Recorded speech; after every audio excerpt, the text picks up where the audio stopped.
Hello, everyone. My name is Sophie. I'm the founder and executive director of Clean Miami Beach, and this is my presentation about the negative impact of plastic on our Earth. It all began in 2019 after I moved to Miami Beach. I went for daily walks along the shoreline, and all I saw was plastic. There was so much of it, especially along the dunes, single use plastics all over the place. And I decided to do something about it after being upset for 3 days.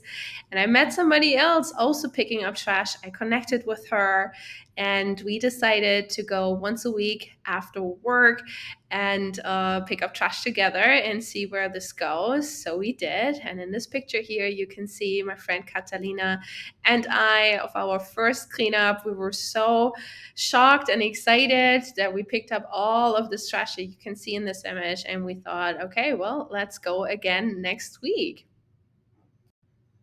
So we did, and we went every week after that, and more people joined us each time. So you can see we continuously grew and grew week by week by week. We were 10 people, then we were 20 people, and we were 30 people, and just every week we more and new people came and wanted to help us out. And here in the picture on the left on the bottom, you can even see the police chief joined our cleanup, which was really awesome to see. And soon in December of 2019, we were 140 people at one cleanup, and that completely blew my mind. And I decided to take it to the next level. So I filed for 501c3. This status is the nonprofit status here in the state of Florida, and I got accepted pretty quickly. And Clean Miami Beach was born. We are making a big difference together. Since March of 2019 to the day, we have hosted over 270 cleanups, worked with more than 10,600 volunteers, and removed more than 83,000 pounds of trash.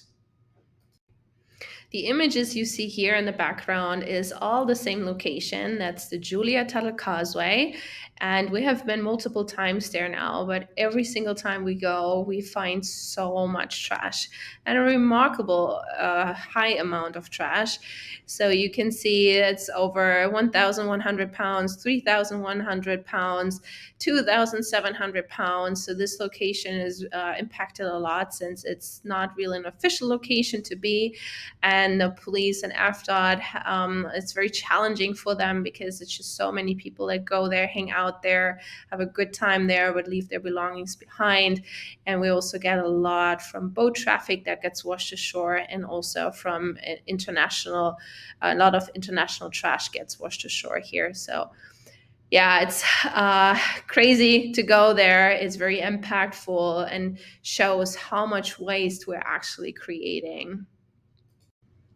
Still, there is so much plastic everywhere, and I want to dive in a little more why that is.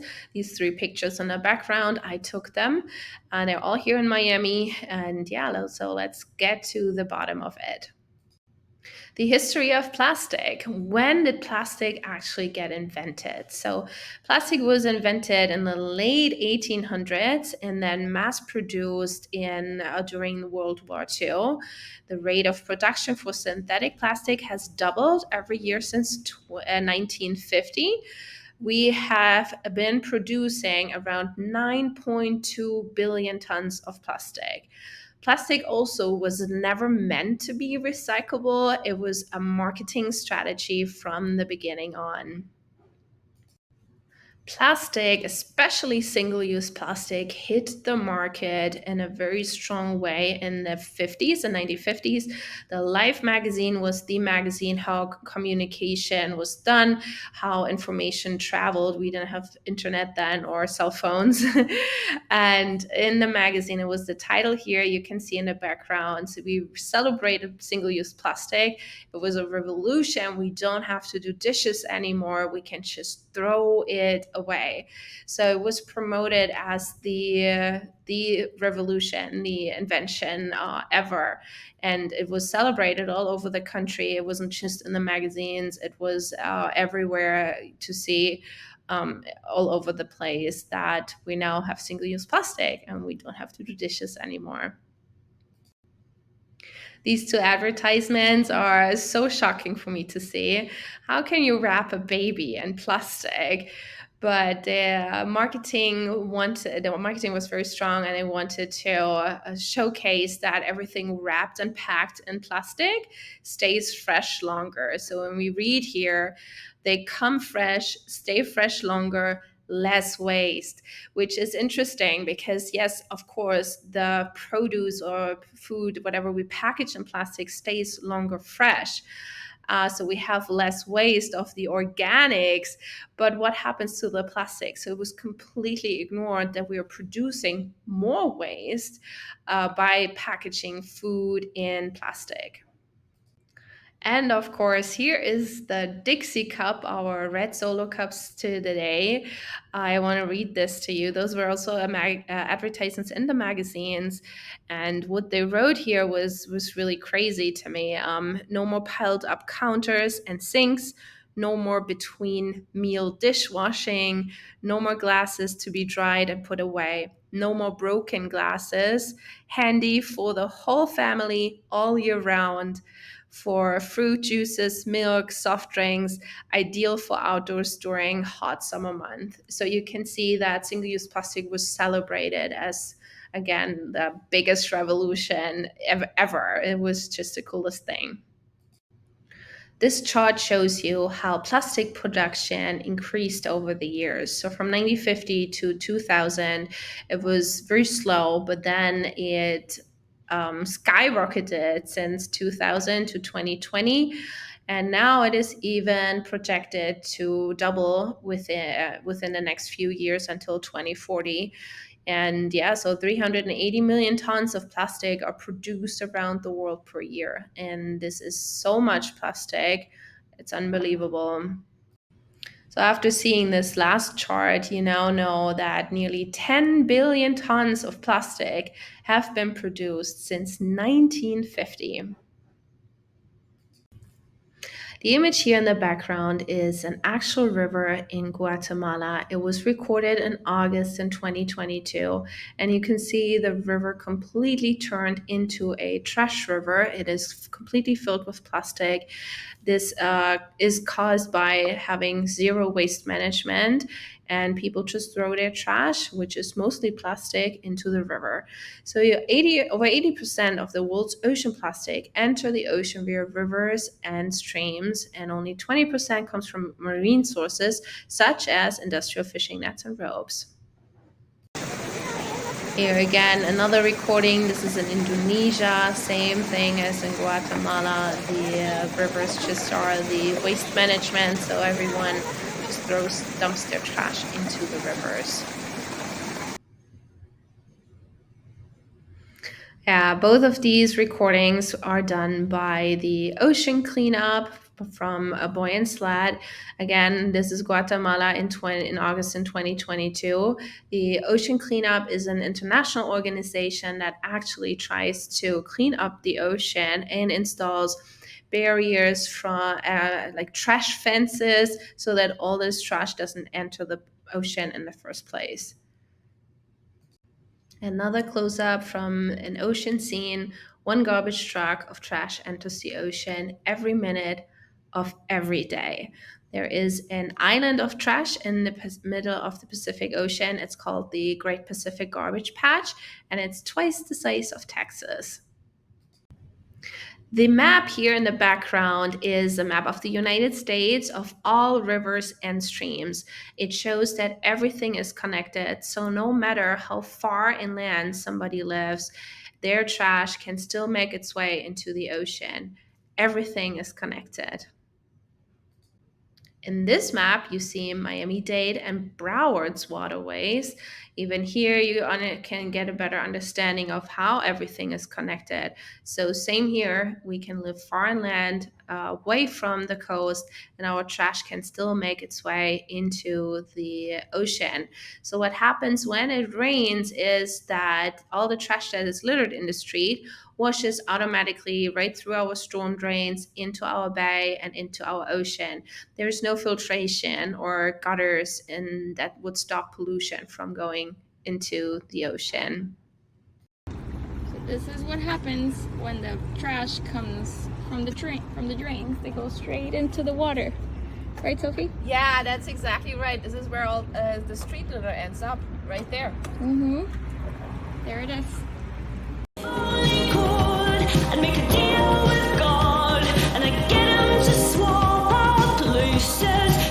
We're here at the landfill, dropping off the 270 pounds of garbage we picked up from the mangroves yesterday. This is where it's going to stay for the next few thousand years. You guys think this is worth it for single-use plastics, or should we switch to renewables and skip all this? Let us know in the comments below.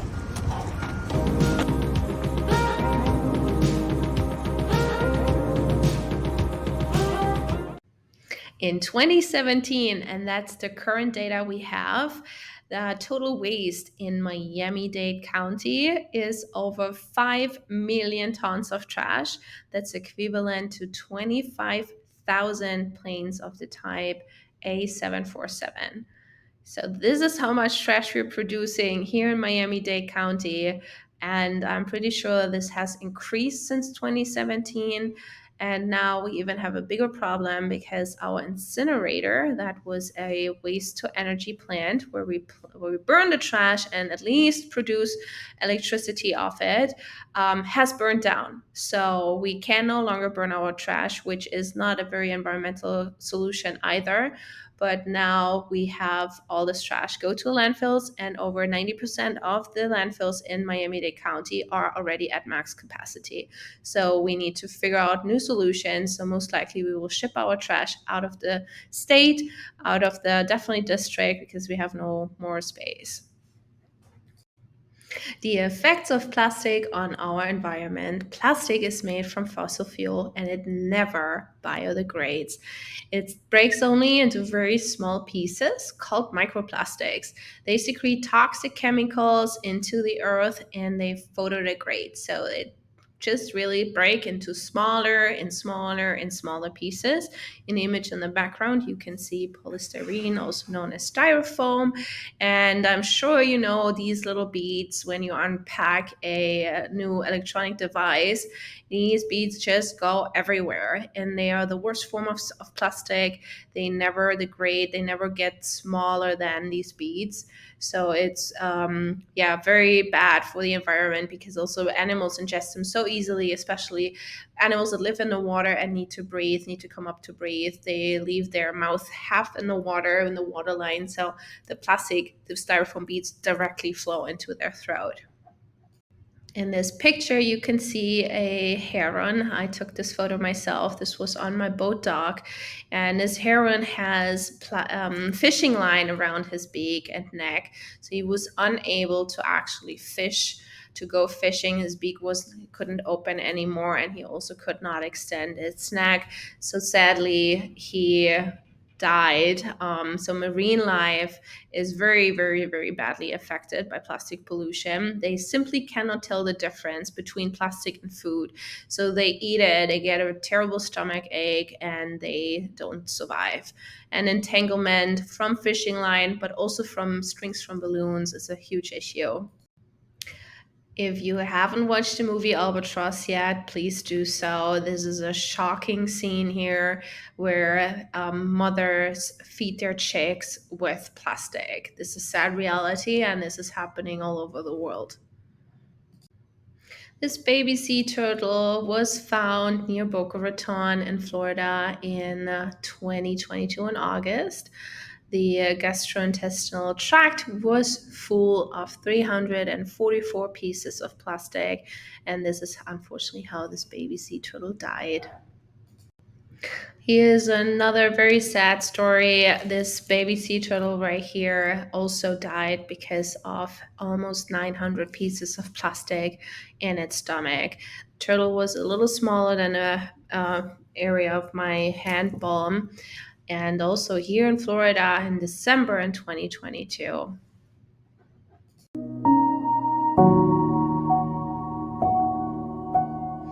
Thankfully, this baby sea turtle was rescued.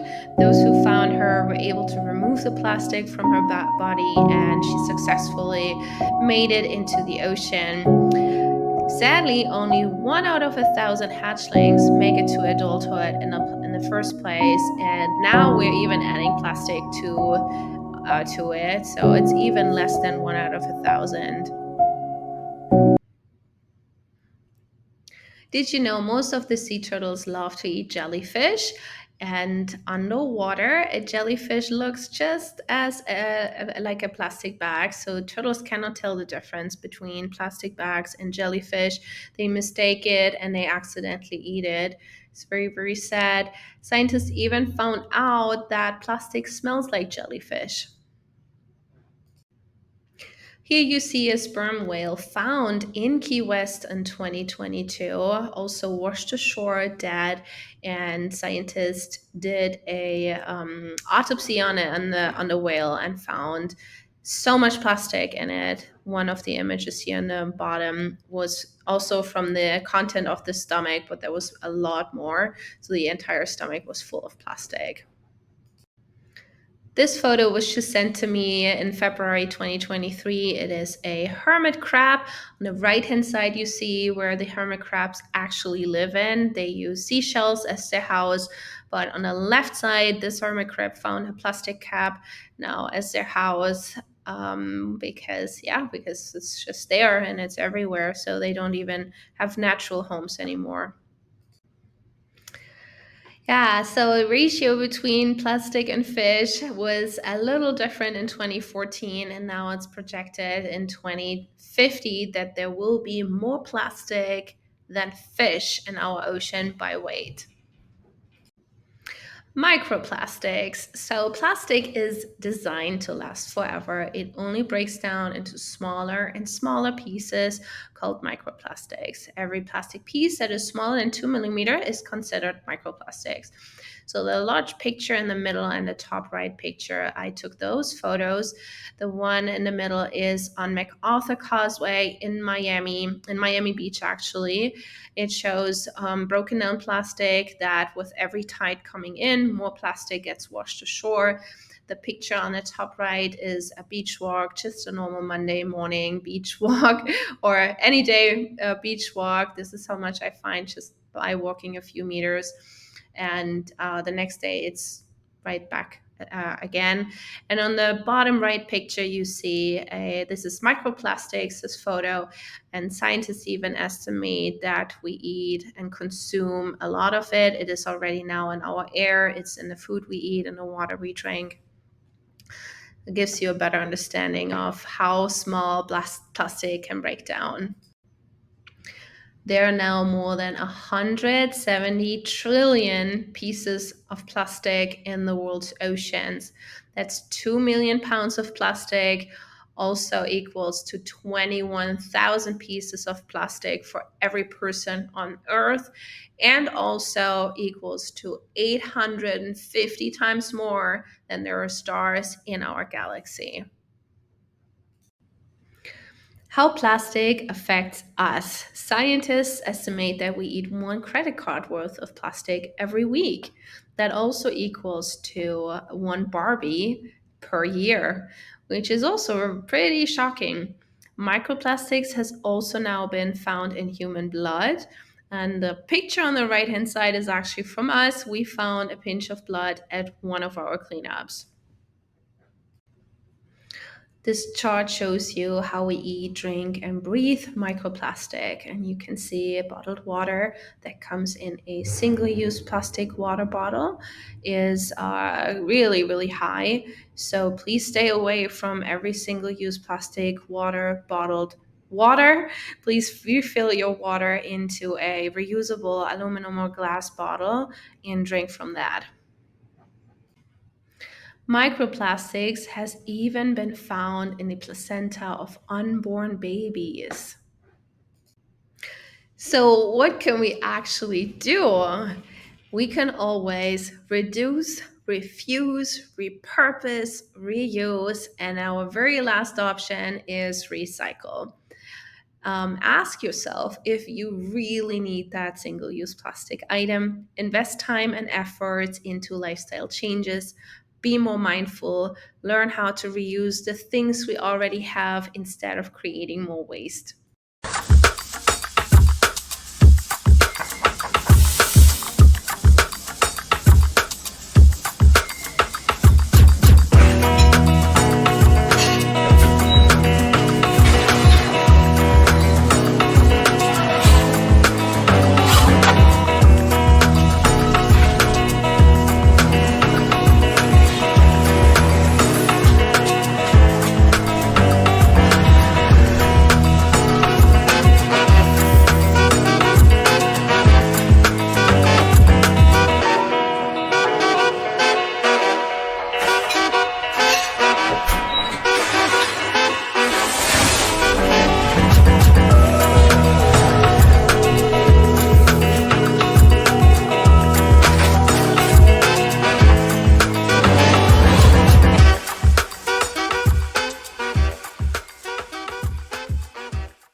We can use a reusable water bottle instead of single-use plastic water bottles.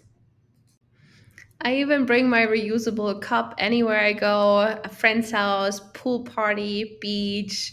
Comes in super handy and keeps the drinks cold. We can bring our own bags when we go to the grocery store. After I put my groceries away, I put the bags right back to the door handle. So when I go to the car the next time, I automatically take them and have them in my car. So I'm ready for the next grocery round. We can store leftover food in a reusable lunchbox instead of Ziploc bags, single-use Ziploc bags, and we can also bring our own utensils into the office and simply take everything home and put it in a dishwasher. We can also switch to a bamboo toothbrush. Yep.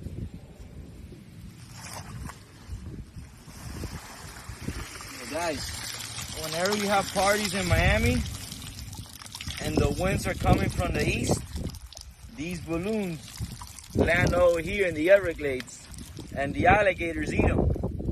If the winds are blowing to the west, they land in the Atlantic Ocean and the sea turtles, they eat the balloons. So every time you guys release those balloons in the air, remember, everything that comes up gotta come down. The wildlife, they eat it, they don't survive out here.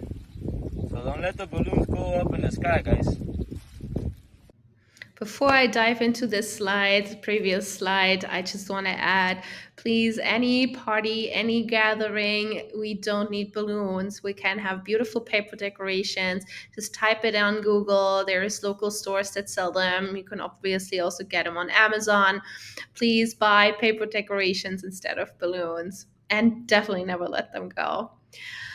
Plastic water bottles versus aluminum cans. So plastic isn't actually really recyclable in the first place. It breaks into smaller and smaller pieces. There's polymers. They are chained onto each other and they break. So you need 4 old plastic water bottles to make 1 new one. Versus aluminum is recyclable indefinitely. It never loses on quality. So first that, and of course aluminum does not release all these microplastics that water bottles release into the drink. So always choose aluminum over plastic water bottles. Recycling is so challenging, confusing, misleading, and doesn't work properly, but we can at least try. So here are the things that are recyclable in Miami-Dade County. It might be different in the area where you live. So this is just for Miami-Dade County. The only things that go in the recycling bin are clean plastic bottles, clean glass bottles, paper magazines, clean food and beverage cans, and solid cardboard except pizza greases boxes. That's it, no more. These are the things that do not go in the recycling bin. That's food and liquids, styrofoam cups and containers, plastic bags and trash bags. So also bagged recyclables doesn't go in a recycling bin. Recyclables always have to be loose, so don't put them in a plastic bag. Green waste, clothing, carpet and furniture and batteries, and also food containers, these takeout containers, they are not recyclable in Miami. Here are some other things you can do to help stop plastic pollution. You can talk about your plastic consumption with friends and family. You can go pick up trash. And of course, you can come to a cleanup or host your own. There's a great website where all the cleanups are listed. Go to volunteercleanup.org and you will find a cleanup in your neighborhood, or maybe just host your own. 50% of plastic produced in America is just used once and then thrown away. And we see this every time we do a cleanup. It's really sad to see that most of it is used one time. Please take a screenshot of this slide. These are my favorite educational documentaries. There are many more out there. These are my absolute favorites. 4.5 billion years ago, a giant molecular cloud collapses in space, setting free a solar nebula out of which a planet is born, Earth. For 2 billion years, this planet evolves and first life appears. A soup of cells. Bacteria, algae, fungi, a myriad of plants come to life. Fish rain the oceans and eat the algae. They absorb the sunlight and store it in their bodies. Dinosaurs, amphibians, reptiles, birds, and mammals, they all live and die. And each year, their dead bodies are covered by layers and layers of sediment. Heat and pressure rise, turning them into yellow-black liquid. Oil.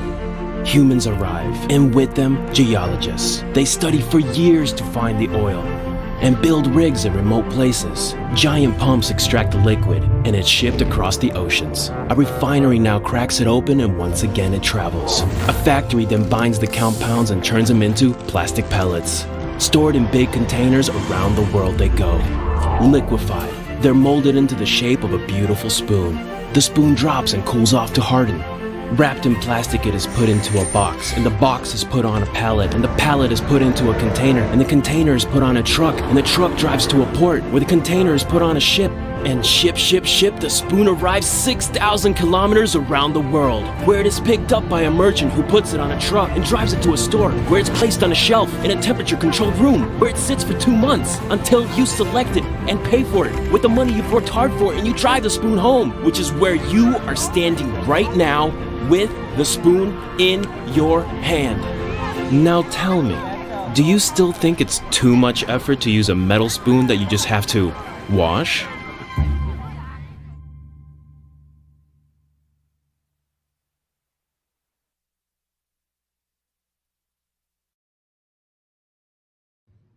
If you have any further questions or want to host a cleanup, a private cleanup, or even want to sponsor a public cleanup, or just want to reach out and say hello, please contact us on all the social media apps. We're Clean Miami Beach. Our website is cleanmiamibeach.org. The cleanups you can find on volunteercleanup.org. And my email is sophie.ringel@cleanmiamibeach.org. Thank you so much for listening. I hope you enjoyed this presentation and hopefully also learned something new and got inspired to help protect the ocean even more. Together, we are making a big difference.